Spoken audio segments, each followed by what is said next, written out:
시간 우리가 함께 나눌 하나님 말씀은 열왕기하 6장 1절에서부터 7절까지에 기록되어 있는 말씀의 내용입니다. 오늘 말씀은 지난 주중 새벽에도 함께 나누었던 말씀의 내용으로 엘리사가 물에 빠진 쇠도끼를 건져주는 이적을 나타내 보인 내용들이 기록되어 있는 본문의 말씀입니다. 오늘 말씀의 내용은 새벽에도 말씀드렸지만 하나님의 거시적인 관점에서의 구속 역사의 완성 가운데 짧게 삽입되어져 있는 내용으로서 이를 통해 하나님은 세상의 모든 역사를 주관해 나아가시는 크신 하나님이시긴 하지만 그 과정에서 당신의 백성들의 사소한 삶의 모습 그 가운데서도 관심을 기울여 나타내 보이시는 하나님이심을 말씀하여 주고 있으십니다.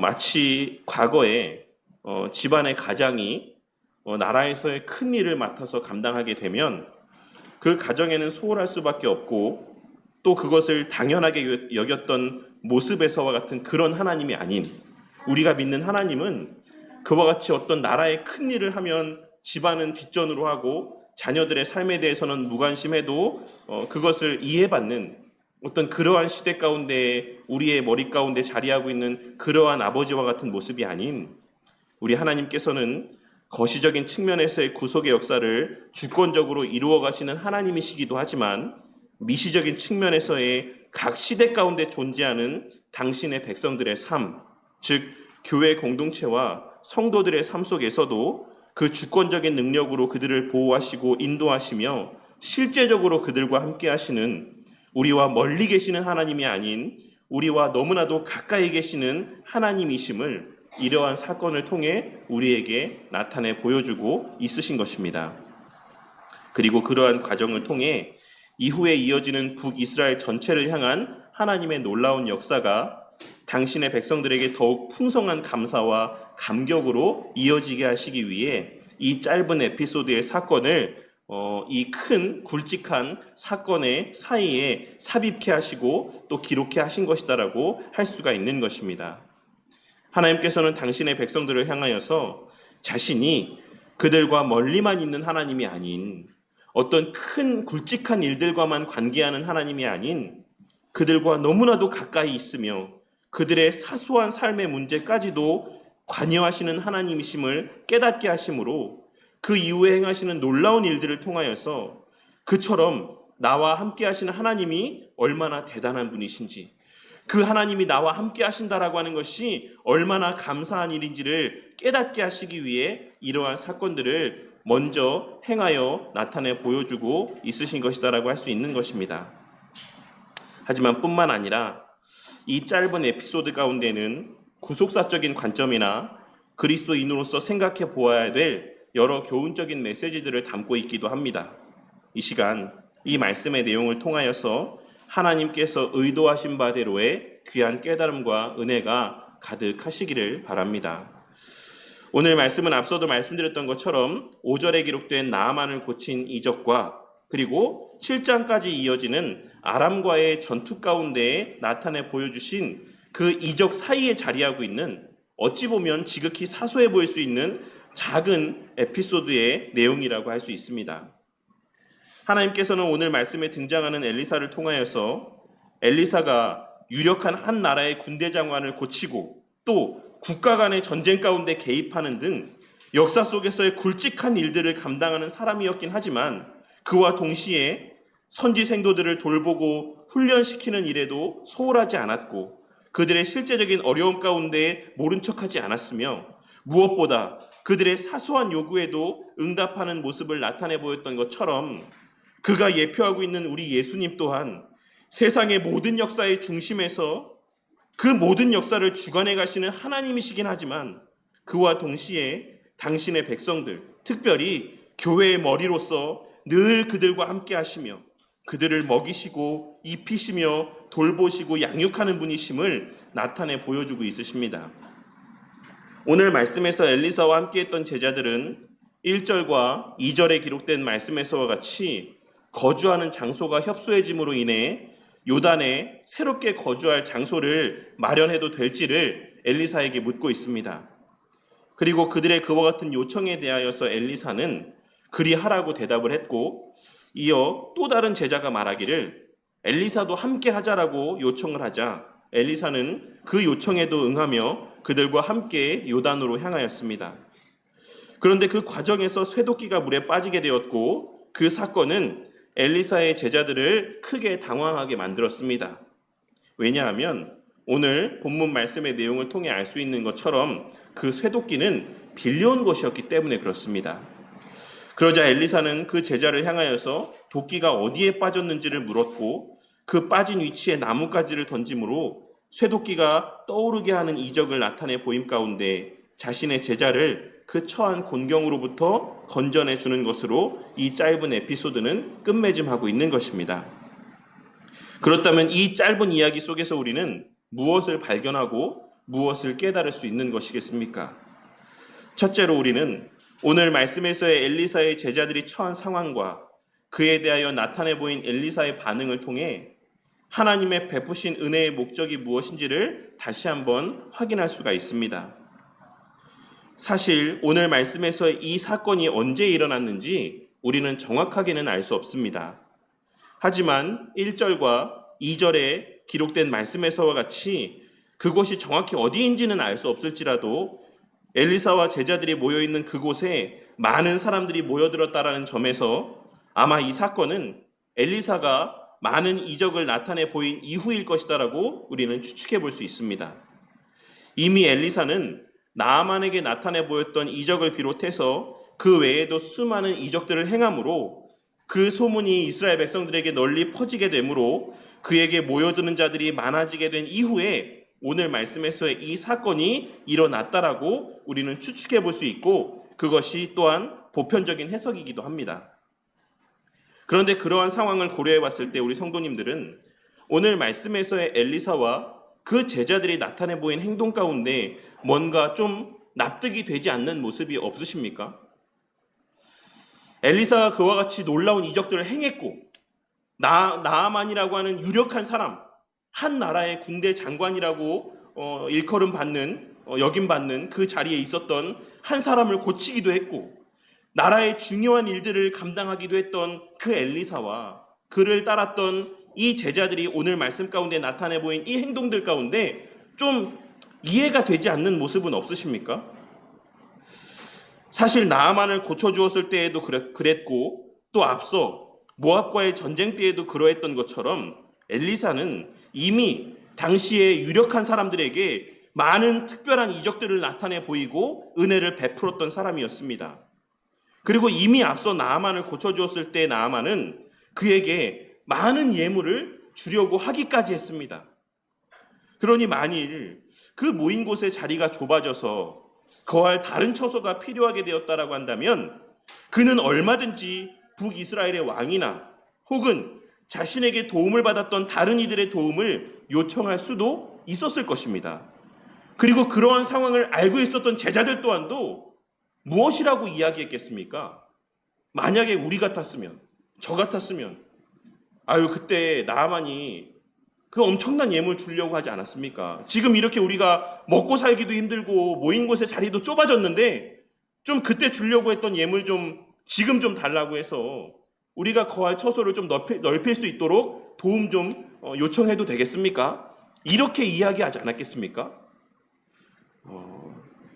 아니면 스승님은 여러 놀라운 이적들을 행하지 않았습니까? 그러면 좀 우리에게도 이제 그 이적을 좀 베푸셔서 이 자리에 좀 넉넉한 삶을 살아갈 수 있는 어떤 그러한 여건들을 우리에게 좀 허락해 주시옵소서라고 요청할 수도 있었을 것이다라고 생각합니다. 하지만 엘리사도 그리고 그의 제자들도 전혀 그러한 방법을 고려하지 않았고, 엘리사의 제자들은 엘리사를 향해서 말하기를 2절에 기록된 말씀에서와 같이 우리가 요단으로 가서 거기서 각각 한 제목을 가져다가 그곳에 우리가 거주할 처소를 우리가 세우게 해달라라고 요청하고 있는 것을 확인할 수 있습니다. 그런데 심지어 그들은 그 과정에서 필요한 도끼도 없었고 그마저도 남에게 빌려와야 되는 처지였다라는 사실을 우리는 오늘 말씀에서의 기록된 내용을 통해 확인할 수 있는 것입니다. 그리고 이를 통해 우리는 엘리사나 그의 제자들은 하나님께서 그에게 허락하신 능력이 자신들의 이 땅에서의 먹고 사는 문제를 위해 허락하신 능력이 아님을 잘 알고 있었다라는 사실을 발견하고 깨닫게 해줍니다. 엘리사는 남유다와 북이스라엘 그리고 에돔 왕의 군대를 전쟁에서 승리하게 하기도 하였고 가난한 과부에게 특별한 이적을 베풀기도 하였으며 아들이 없는 여인에게 아들을 잉태케 하는 이적을 나타내 보이기도 했고 심지어는 죽은 아들을 다시 살리기도 했습니다. 그리고 앞서도 말씀드렸던 것처럼 나아만이라고 하는 군대 장관의 병을 고쳐주기까지 했습니다. 하지만 그럼에도 불구하고 그는 그 하나님의 능력을 자신들의 먹고 사는 문제를 위하여는 전혀 사용하지 않았던 것입니다. 물론 이 말이 하나님께서 우리의 먹고 사는 문제에 대하여서는 특별한 은혜를 베푸시지 않는다라는 것을 말씀드리는 것은 아닙니다. 이 말씀의 요지는 그 하나님의 베푸시는 특별한 능력의 목적은 우리의 이 땅에서 밥 벌어먹고 살아가는 그 잘 먹고 잘 사는 것에 있지 않다라는 것을 말씀드리는 것입니다. 이 사실을 깨닫게 되는 은혜가 있으시기를 바랍니다. 하지만 오늘날 너무나도 많은 사람들이 하나님이라고 하는 존재 그 자체까지도 자신의 이 땅에서의 삶을 위한 수단이라고 여기며 살아가고 있는 것을 보게 될 때가 많습니다. 하나님의 은혜와 능력은 물론이요, 하나님이라고 하는 그 존재 자체도 자신의 이 땅에서의 어떠한 삶을 위한 수단이라 여기며 살아가는 모습을 보게 될 때가 있다라는 것입니다. 하지만 오늘 말씀을 통해 하나님의 베푸시는 특별한 은혜들은 언제나 그에게 맡기신 사명과 관계되어 있었고 더 나아가 하나님의 크신 구속 역사의 성취를 위해 허락하신 은혜였음을 깨닫게 되는 은혜가 있으시기를 바랍니다. 하나님의 베푸시는 모든 은혜의 목적은 단지 우리로 하여금 이 땅에서 잘 먹고 잘 살게 하시는 것에 있지 않다라는 것입니다. 이에 대하여 독립개신교회 신학교에서 가르치시는 김원수 교수님은 그의 하이델베르크 요리문답 강해에서 육문답의 내용을 설명하시면서 다음과 같이 이야기하고 있습니다. 하나님의 형상을 생각할 때에 우리는 먼저 하나님께서 맡기신 일이 있고 그 일과 관련하여서 우리에게 지식과 재능을 주셨다라는 사실을 생각해야지만 됩니다. 사명과 관련하여 형상을 가르치신 이 사실을 우리는 창세기 1장에서 중요하게 배워야지만 됩니다. 무슨 말입니까? 피조물된 우리에게 베푸신 가장 극치의 은혜요 특권이라고 할 수 있는 하나님의 형상으로 지음받았다라고 하는 그 은혜조차도 그들에게 부여된 문화 명령과 함께 주어진 은혜다라는 사실을 통하여서 하나님께서 우리에게 베푸시는 모든 은혜는 그 자체를 누리고 만끽하게 하시는 데 있는 것이 아닌 부여된 사명을 감당하는 데 있다라는 사실을 말씀하고 있는 것입니다. 그렇기에 성약교회를 담임하시며 독립개신교단을 세우셨던 김홍전 목사님은 하나님의 형상을 정태적으로 설명하지 않았고 하나님과의 관계 안에서 역동적으로 설명하며 가르치셨던 것입니다.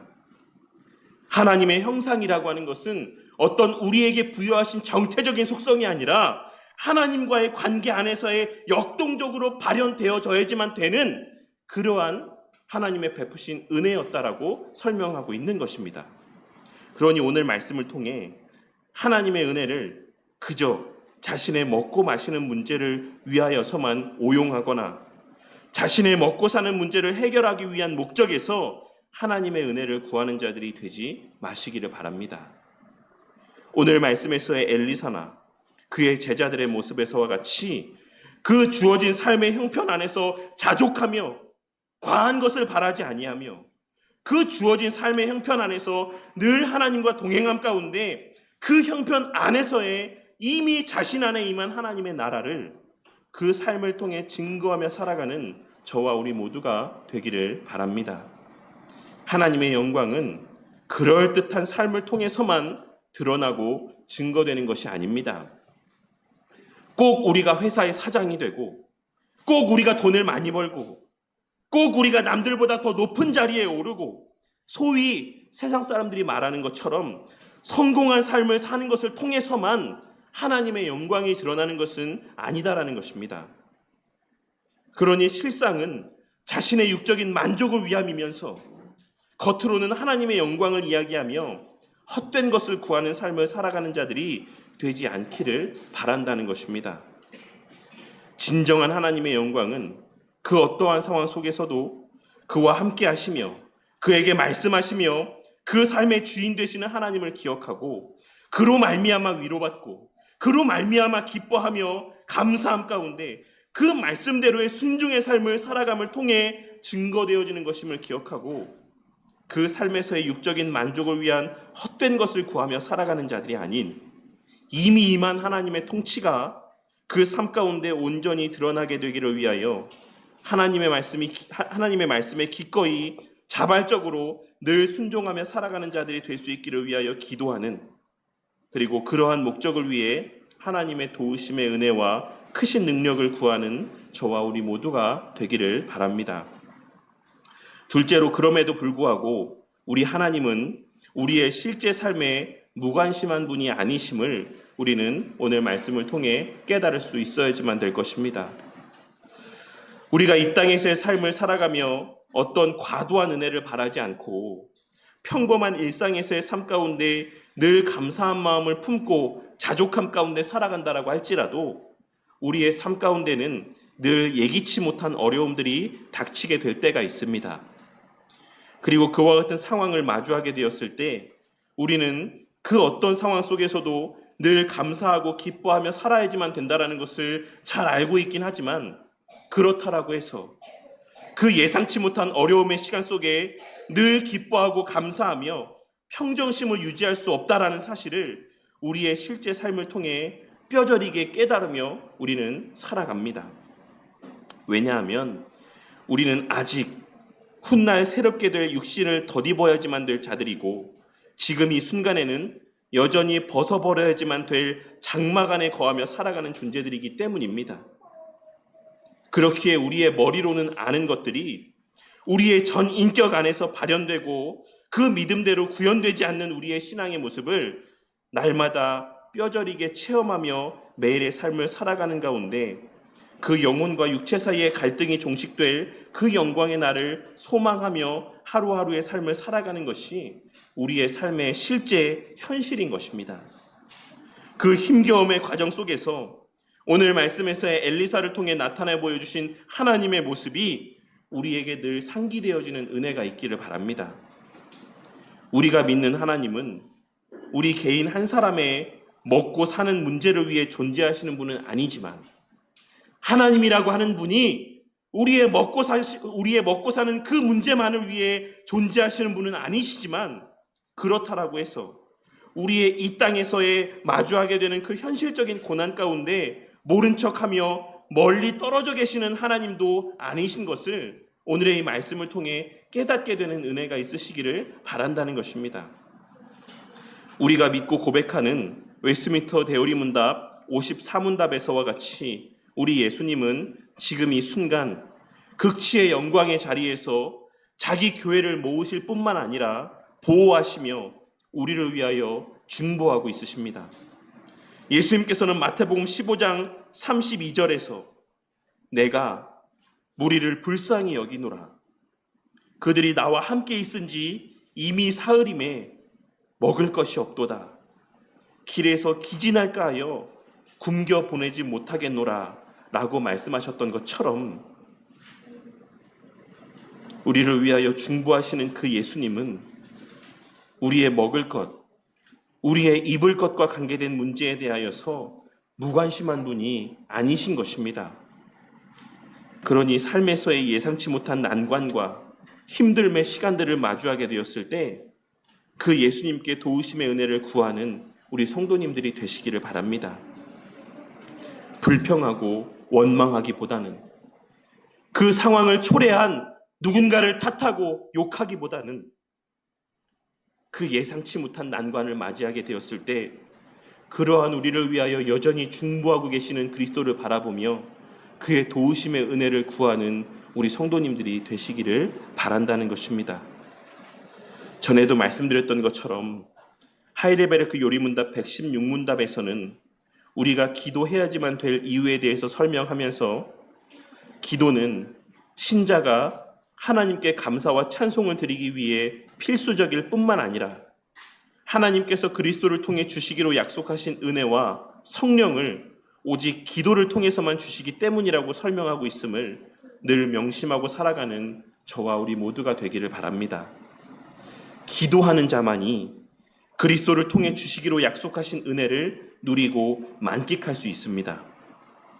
물론 그 은혜의 궁극의 실체는 성삼위 하나님과의 연합과 교제이지만 뿐만 아니라 우리의 일용할 양식이라는 표현이 담고 있는 바와 같이 이 땅에서의 우리의 실제 삶 가운데 필요한 모든 것들에 대한 문제들이 다 포함되어 있음을 기억하고 그 삶에서의 힘듦과 어려움들을 홀로 안고 끙끙대며 괴로워하며 사시거나 혹은 남 탓을 타고 또한 남을 험담하며 그 스트레스를 해소하려 하는 자들이 되지 않으시기를 바라는 것입니다. 그리하여 그러한 우리의 간구 가운데 응답하며 베풀어 주시는 우리 주 예수 그리스도의 은혜로 말미암아 다시 한번 멀리 계시지 아니하고 늘 우리와 함께 하시며 우리의 작은 신음에도 응답하시는 그 주님을 체험함으로 화가 변하여 오히려 우리 신앙의 성숙하여짐이라고 하는 복이 그 삶 가운데 누려지고 만끽되어지는 은혜가 있으시기를 바랍니다. 그리고 마지막 셋째로 오늘 말씀에서의 엘리사가 예표했던 예수님의 사역을 통해 우리는 궁극적으로 성취된 하나님 나라의 모습, 그 나라에 속한 백성의 모습은 어떠한 모습인지를 발견하고 깨닫게 되는 은혜가 있기를 바랍니다. 오늘 말씀에서의 엘리사의 제자들은 그 삶에서의 어떤 문제가 발생하였을 때 엘리사에게 가서 어찌해야 될지를 물었습니다. 그리고 그 대답에 따라 움직였으며 더 나아가 자신들과 함께 하기를 구하였습니다. 그리고 그 삶에서의 자신들의 힘으로는 해결할 수 없는 고난을 마주하게 되었을 때 그들은 지체 없이 엘리사에게 나아가 그의 도움을 구하였고 그 도움으로 말미암아 그 상황 가운데서 벗어날 수 있었습니다. 오늘 말씀에서의 그 제자들의 이와 같은 모습이 오늘날 우리에게 말씀하고 있는 바가 무엇이라고 생각하십니까? 이는 이미 임한 하나님의 나라가 어떻게 우리를 통하여 발현되어지는가를 말씀하여 주고 있는 모습이라고 할 수 있습니다. 하나님께서는 그의 독생자 예수 그리스도를 통하여 그의 창세전에 계획하신 바대로의 하나님의 나라를 이미 완성하셨습니다. 그리고 우리는 이제 그의 보내신 성령 하나님을 통하여서 그의 나라 안에서 살아가는 자들이 되었고 그의 나라 안에 속하였음을 깨닫게 되었습니다. 우리 주 예수 그리스도의 속량의 은혜로 말미암아 하나님은 이제 우리의 왕이 되고 우리는 그의 백성이 되리라고 말씀하신 그 약속이 이루어졌다라는 것입니다. 그리고 우리에게 보내어 주신 성령 하나님으로 말미암아 그 사실이 우리에게 깨달아지게 되었을 뿐만 아니라 성령 하나님께서는 그 약속이 성취되었다라는 사실의 가치를 날마다 우리에게 깨닫게 하여 주고 있으십니다. 이전에는 하나님의 말씀을 따르는 것이 우리에게 부정적으로 인식되어졌다라고 한다면 이제는 성령 하나님의 역사로 말미암아 이 기록된 하나님 말씀 가운데 담긴 하나님의 우리를 향한 무한하신 사랑이 깨달아짐으로 그 말씀하시는 바가 다 우리를 위한 일이자 우리에게 유익이 되는 일이다라고 하는 사실을 깨닫게 하시는 은혜 가운데 우리는 살아가고 있다라는 것입니다. 그러한 은혜가 날이 갈수록 우리 성도님들의 삶 가운데 더욱 충만히 체험되어지기를 바랍니다. 우리 성도님들의 삶 가운데 그 어떤 문제 앞에서도 언제나 주님의 뜻을 먼저 구하는 모습이 자리하게 되기를 바랍니다. 어떤 의무감이나 형식적인 모습에서가 아니라 하나님의 말씀하시는 바가 진심으로 우리에게 가장 선하고 유익한 일이라는 확신 가운데 주의 뜻을 구하고 찾는 자들이 되시기를 바란다는 것입니다. 진짜 그 말씀하시는 바에 순종하고 복종하고자 하는 마음 가운데 주의 뜻을 구하는 저와 우리 모두가 되기를 바랍니다. 이 말이, 제가 지금 반복해서 드리는 이 말씀이 어떤 의미인지를 우리 성도님들은 다 이해하실 거라고 생각합니다. 속으로 자신의 뜻과 생각 가운데 무엇이 나에게 유익이 되겠다라는 것을 다 정해놓고, 결론을 다 정해놓고 형식적으로 주의 뜻을 구하며 그 뜻이 내가 생각한 바와 일치될 때에는 기쁨으로 따르고, 그렇지 않을 때에는 언제 내가 기도했냐는 듯이 이 핑계 저 핑계를 대며 결국은 내 뜻대로 행하며 살아가는 것이 아닌, 그와 같이 자기 자신을 왕으로 모시고 살아가는 자들이 아닌, 그 하나님의 말씀하시는 바가 어떤 말씀일지라도 그 말씀하시는 바에 기꺼이 순종하고자 하는 다짐과 결단 가운데, 진실된 마음 가운데 주의 뜻을 구하는 자들이 되시기를 바란다는 것입니다. 그리고 무엇보다 하나님께서 우리와 함께 하신다라는 사실이 늘 우리에게 기쁨이 되고, 또 그 하나님께서 우리와 늘 함께 하시기를 바라는 마음이 늘 우리 안에 가득하기를 바랍니다. 우리는 늘 입버릇처럼 코람데오를 이야기하고 신전 인격자의 삶을 살아가기를 원한다라고 이야기할 때가 많습니다. 하지만 그 하나님께서 우리의 그 기도 가운데 응답하심으로 언제나 하나님과 함께하는 삶을 살게 되었다라고 하는 것이 정말 우리 성도님들에게 기쁨이 되십니까? 하나님께서 나의 일거수일투족을 다 지켜보고 계시며 나와 함께 하신다라는 사실이 정말 우리 성도님들에게는 기쁨으로 여겨지십니까? 나의 홀로 있는 그 시간, 아무도 지켜보지 않는 그 은밀한 자리 가운데서도 하나님께서 나의 일거수일투족을 다 지켜보고 계신다.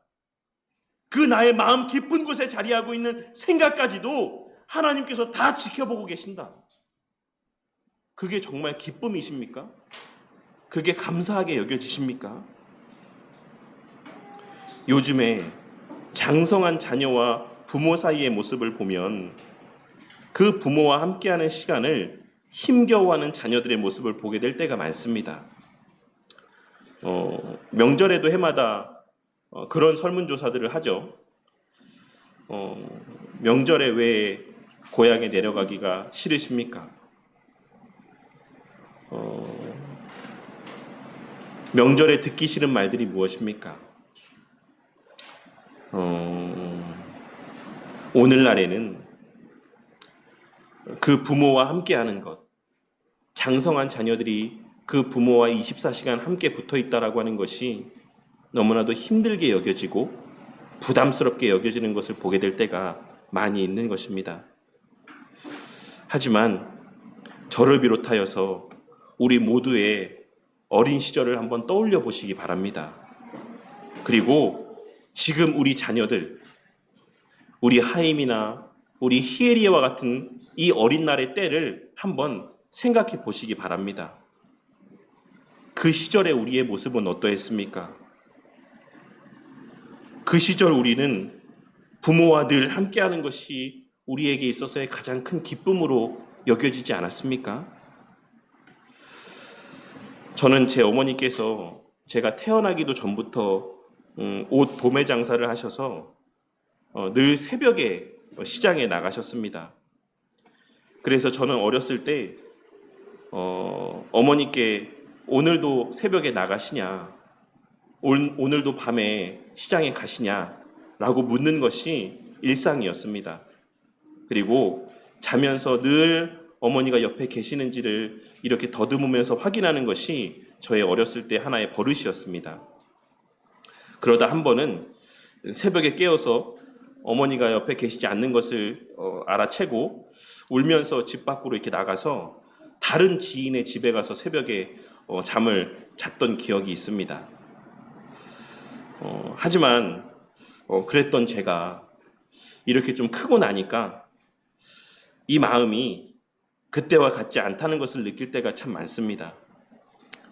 어떤 특별한 일이 있어서가 아니라 예전 제가 어렸을 때처럼 부모님과 함께하는 것이, 부모님과 늘 함께 거하는 것이, 부모님께서 늘 제 옆에 자리하고 계시는 것이 그렇게 편하게만 느껴지고 좋게만 느껴지지 않을 때가 있는 것입니다. 물론 저만 불효자라서 그런 생각을 하는 것일 수도 있다라고 생각합니다. 우리 성도님들은 지금도 엄마랑 꼭 붙어 있는 것, 24시간 아버지와 함께하는 것이 너무나도 기쁘게 여겨지는 분들도 있지 않을까 생각을 해보긴 합니다. 하지만 이와 같은 우리의 모습들이 하나님을 대하는 모습 속에서도 발현되어질 때가 있음을 기억하고, 오늘 말씀에서의 엘리사의 제자들이 그러했던 것처럼 모든 순간들 가운데 하나님께서 나와 함께 하시기를 바라고, 그 함께 하신다라는 사실로 말미암는 기쁨과 감사의 마음들이 우리의 마음 가운데 가득하기를 바랍니다. 그리고 마지막으로 우리의 삶의 모든 도움의 근원이 우리 하나님이심을 기억하고, 그 하나님만을 의지하며 그 하나님께만 도우심의 은혜를 구하는 저와 우리 모두가 되기를 바랍니다. 그것이 하나님께서 바라시는 그 나라 백성의 모습입니다. 하나님께서는 어떤 거창한 모습들을 우리에게 바라시는 것이 아니라 언제나 하나님만을 바라보고 그의 말을 그 삶의 가장 귀한 것으로 여기며 그 하나님과 함께한다라는 사실만으로 만족하며 그 안에서 기쁨과 만족을 누리는 삶을 살아가는 것, 마치 우리의 어린 시절 우리 부모님을 대하였던 우리의 모습과 같이, 그 부모의 말을 최고로 여겼던 우리의 어린 날의 모습과 같이, 그 부모를 그 삶에서의 최고의 존재로 여기며 살았던 우리의 어린 날의 삶의 모습과 같이 자신의 아버지를 마치 슈퍼맨과 같이 여기며 그 아버지와 함께할 때 그 어떤 두려움도 느끼지 아니하고 자신의 아버지가 모든 것을 다 해줄 수 있을 것처럼 철석같이 믿고 살았던 우리의 어린 날의 모습과 같이 우리 하나님을 그와 같이 여기며 살아가는 삶을 하나님께서는 바라시고 그러한 모습 가운데 기뻐하시며, 그것이 하나님 나라에 속한 자들의 삶의 모습인 것을 오늘 말씀을 통해 깨닫게 되는 은혜가 있으시기를 바란다는 것입니다.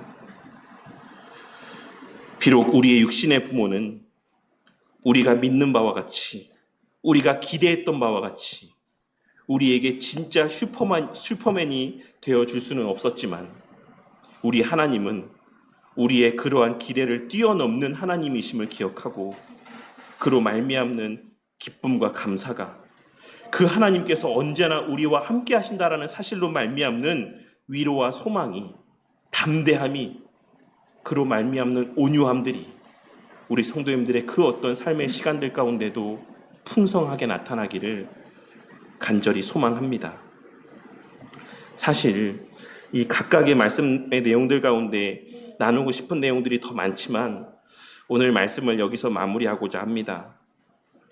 하나님은 우리를 하나님의 형상으로 지으심으로 그 자신의 영광의 속성을 세상 가운데 드러내게 하실 뿐만 아니라 그 부여하신 영육간의 모든 은혜를 통해 하나님의 뜻하신 바를 이루어가게 하시고 그 하나님의 일하심 가운데 동참하게 하여 주십니다. 그러니 하나님께서 그와 같이 영광스러운 자신의 형상대로 창조하신 우리 자신을 그 스스로가 그저 먹고 마시는 일에 매여 살아가는 1차원적인 존재, 동물과 전혀 다를 바 없는 비천한 존재로 전락시키고 그 스스로를 비하하는 삶을 살아가는 자들이 되지 않기를 바랍니다. 그리고 무엇보다 이제 우리는 우리 주 예수 그리스도의 은혜로 말미암아 하나님 나라의 백성이 되어 하나님과의 온전히 회복된 관계 가운데 살아가는 자들이 되었다라는 사실을 늘 명심하고 살아가는 자들이 되어 과거 우리의 어린 시절 우리 부모와의 그 관계 가운데 그러했던 것처럼 그 부모를 최고의 기쁨으로 여기며 그 안에서의 온전한 돌보심과 양육하여 주심과 인도하여 주시는 은혜 가운데 이 교회라는 공동체 안에서 뿐만 아니라 각자에게 허락하신 그 삶의 자리에서 이미 임한 하나님의 나라를 온전히 드러내며 하나님의 영광을 증거하는 삶을 살아가는 저와 우리 모두가 되기를 바랍니다. 그리하여 우리는 하나님의 영광을 드러내기 위한 삶을 살아간다라고 애쓰며 살아가지만 그 주님 안에서 우리를 영광스럽게 빛나게 하시는 하나님의 은혜를 저 완성될 하나님의 나라에서 뿐만 아니라 이 땅에서의 삶의 시간들 속에서도 충만히 누리고 만끽하는 저와 우리의 모두의 삶이 되기를, 그러한 우리 바른교회 공동체의 삶이 되기를 주님의 이름으로 간절히 축원합니다.